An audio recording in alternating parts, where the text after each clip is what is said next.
Assalamualaikum warahmatullahi wabarakatuh. Apa kabar anak-anak yang soleh dan soleha? Sudah siap ya menerima pelajaran untuk hari ini? Hari ini kita akan belajar ilmu pengetahuan alam, melanjutkan materi sebelumnya. Sekarang kita akan belajar tentang perpindahan panas atau kalor. Kalian tentu ingat kan bahwa panas dapat berpindah tempat? Nah, sekarang perpindahan panas atau kalor dapat terjadi dengan 3 cara, yaitu yang pertama dengan cara konduksi, yang kedua konveksi, dan yang ketiga adalah radiasi. Mari kita pelajari satu persatu yuk. Yang pertama, perpindahan panas secara konduksi. Apa sih perpindahan panas secara konduksi? Perpindahan panas atau kalor secara konduksi disebut juga perpindahan kalor secara hantaran, yaitu perpindahan kalor tanpa memindahkan zat perantaranya. Pada peristiwa perpindahan kalor secara konduksi, yang berpindah hanya energi kalornya saja. Umumnya, perpindahan kalor secara konduksi terjadi pada zat padat. Ingat ya, kalau di sini ada kata kalor berarti itu adalah panas. Jadi perpindahan panas atau kalor secara konduksi tadi yaitu perpindahan kalor secara hantaran, yaitu perpindahan kalor tanpa memindahkan zat perantaranya. Peristiwa konduksi dapat diumpamakan dengan kegiatan memindahkan buku secara estafet yang dilakukan oleh kamu dan teman-temanmu. Coba lihat gambarnya. Kalian berbaris dengan memindahkan buku. Buku yang dipindahkan secara estafet kita umpamakan sebagai kalor dan orang yang memindahkannya sebagai zat perantaranya. Ketika kamu dan teman-temanmu memindahkan buku secara estafet, yang berpindah hanya buku itu saja.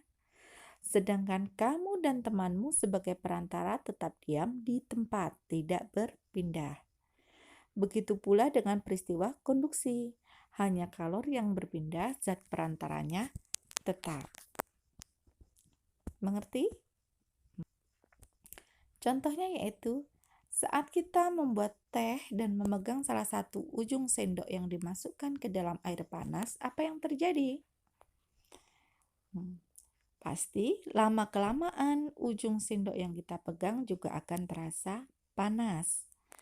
Peristiwa tersebut merupakan salah satu contoh perpindahan kalor secara konduksi. Pada perpindahan kalor secara konduksi, kalor akan berpindah dari benda bersuhu tinggi menuju benda yang suhunya lebih rendah. Jadi air panas yang di dalam gelas tadi, hawa panas yang di air, dia akan berpindah kepada sendoknya karena sendok mempunyai suhu yang lebih rendah. Beberapa zat atau benda berdasarkan daya hantar panas dibedakan menjadi 3 macam, yaitu sebagai berikut. Yang pertama, konduktor, yaitu zat atau benda yang bisa menghantarkan panas dengan baik. Contohnya adalah semua jenis logam. Yang kedua, isolator, yaitu zat atau benda penghantar panas buruk. Isolator disebut juga penyekat karena dapat meredam panas. Contohnya adalah plastik, karet, kayu, gabus, kain. Berikutnya apa lagi? Yang terakhir adalah semikonduktor, yaitu zat atau benda yang bersifat setengah konduktor dan setengah isolator. Contohnya adalah gelas dan ebonit. Sekarang bagian kedua yaitu perpindahan panas secara konveksi.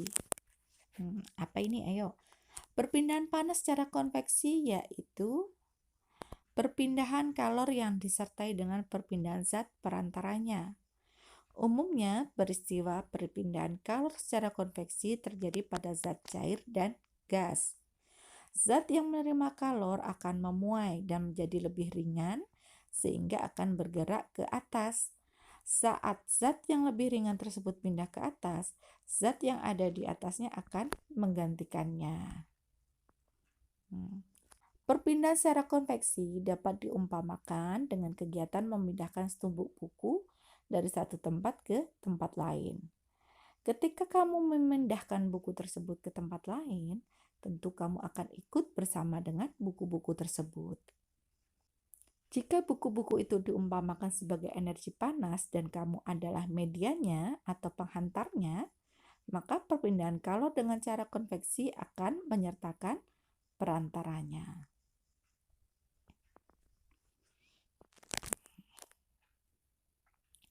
Contohnya apa? Perpindahan panas secara konveksi. Contohnya adalah saat merebus air. Air yang letaknya dekat dengan api akan mendapat panas sehingga air menjadi lebih ringan. Air akan bergerak ke atas dan digantikan oleh air yang ada di atasnya. Demikian seterusnya. Contoh lainnya apa? Kita simak ya. Nah, perpindahan kalor secara konveksi juga mengakibatkan terjadinya angin darat dan angin laut. Angin darat terjadi karena udara di darat pada malam hari lebih cepat dingin daripada udara di laut. Sehingga udara yang berada di atas laut akan naik dan udara dari darat akan menggantikan posisi udara yang naik tadi. Angin laut terjadi karena pada siang hari daratan lebih cepat panas dibandingkan di laut. Sehingga udara di darat akan naik dan udara dari laut akan mengalir ke darat menggantikan tempat udara yang naik tadi. Sehingga apa? Sehingga keadaan ini digunakan para nelayan untuk pergi melaut pada malam hari dan kembali ke darat pada pagi atau siang hari. Bila tadi kita sudah mempelajari tentang perpindahan kalor secara konduksi dan secara konveksi, maka sekarang kita menginjak bagian ketiga, yaitu perpindahan panas secara radiasi. Kalian lihat gambarnya.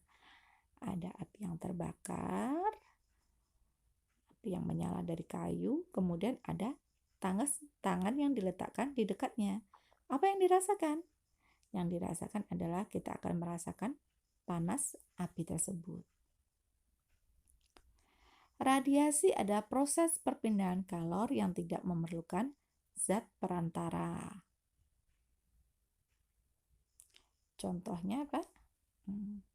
Contohnya kalor dari panas matahari tidak dapat berpindah secara konduksi karena udara yang terdapat dalam atmosfer termasuk konduktor yang paling buruk.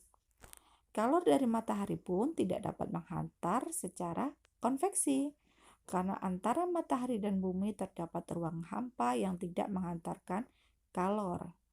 Jadi kalor dari matahari merambat ke bumi tanpa melalui zat perantara. Nah, contoh lainnya adalah ketika kamu dan teman-temanmu pergi berkemah ke pegunungan, udara di pegunungan sangat dingin. Untuk menghangatkan badan, kamu perlu membuat api unggun. Nah, panas dari api unggun tersebut dapat sampai ke tubuhmu tanpa melalui zat perantara. Perpindahan panas seperti ini dikatakan secara radiasi. Jadi paham ya anak-anak ya? Apabila tadi secara konduksi berarti melalui penghantar, tetapi penghantarnya tetap hanya panasnya aja yang berpindah.